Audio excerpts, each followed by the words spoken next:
You're listening to the Hidden Killers podcast with Tony Brueski, featuring attorney, guest, and former felony prosecutor Eric Faddis. Audrii Cunningham. This is the 11-year-old little girl who was found in the bottom of a lake, attached to a rock that Don Steven McDougal wrapped around her after he sexually violated her and then murdered her. This is not the first time Don Steven McDougal has been questionable in his behavior, to say the least.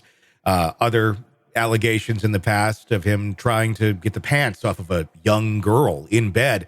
But because of a loophole in the law, he was not on the sex offender registry. And that also seems to be what the family of Audrii Cunningham wants to hang their hat on and say, look the other way. It's all the system. It's not us. We had nothing to do with letting the Nazi hang out of the camper right by our house and then babysit our 11-year-old little girl. That's not our fault at all. How would we know? Joining me to discuss, Eric Faddis, former prosecutor and defense attorney. Eric, we're going to just jump right into this first clip. This is done by a local TV station with the grandparents of Audrii Cunningham, who lived on that property and who brought the Nazi and Aryan brother man, whatever the hell he is, in to live there. Let's take a look at this. You were aware of his history, and you were going to give him a second chance, like a lot of people were passing over on him, and you went a step further and you checked that registry. Did you feel that gave you peace of mind and that you did your due diligence before letting somebody stay here? I did.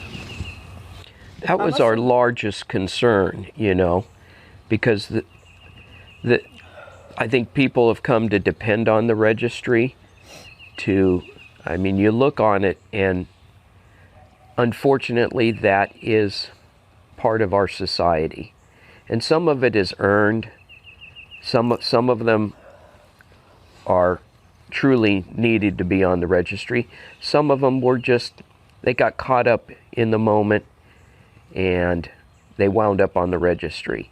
So there is gray areas in the registry, but then there's a big dark hole where people who committed a sexual assault wound up plea bargaining down to a misdemeanor, and because it's only a misdemeanor, they didn't have to register. That's the hole that we want to work on closing. Now, I'm not arguing that there shouldn't be holes closed in the registry, but what do you make of Grandpa talking about getting caught up in the moment? Literally justifying sexual abuse or rape in an interview where he's talking about his 11-year-old little girl, his granddaughter, who was just murdered. They didn't even bury her yet at the time of this interview. Yeah, not to take the public expected for sure, Tony. It's sort of, it's a little bit bizarre that he would kind of lend credence to at least some of these individuals who are on this registry. But I think it is also consistent with his and their story that they wanted to give someone another chance. They sound like, pretty forgiving individuals. And so perhaps that's the place from which that comment was coming. Forgiving or foolish? That seems to be more of what I'm getting out of this. Let's take another look at more of Grandpa talking about what they want to create called Audrey's Law. Crime Stoppers of Houston have offered to help us go to the Texas State Legislature and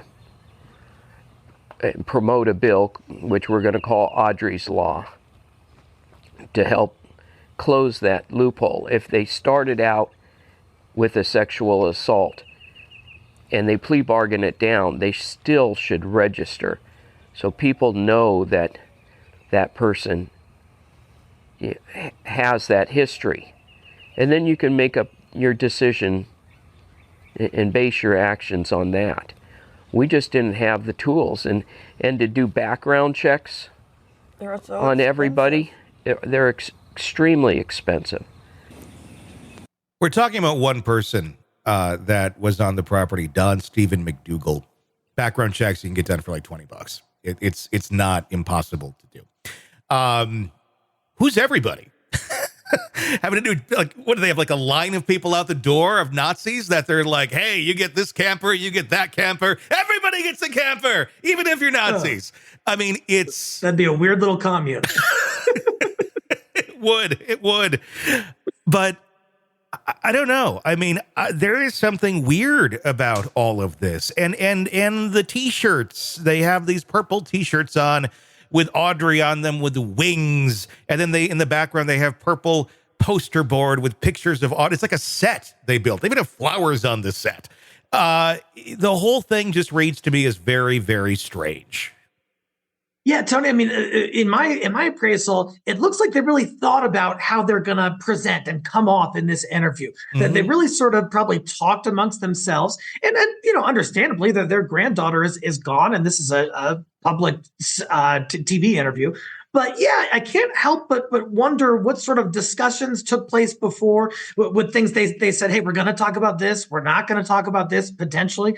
But yeah, I would say kind of raise some eyebrows in terms of how they present. Sick of the ads? We are too. Start listening with no commercials now and get access to all of our episodes in advance of everyone else. Become a True Crime Today Premium Plus subscriber on Apple Podcasts. Search True Crime Today Premium Plus on Apple Podcasts or go to our podcast page and sign up now. True Crime Today Premium Plus. Sign up now.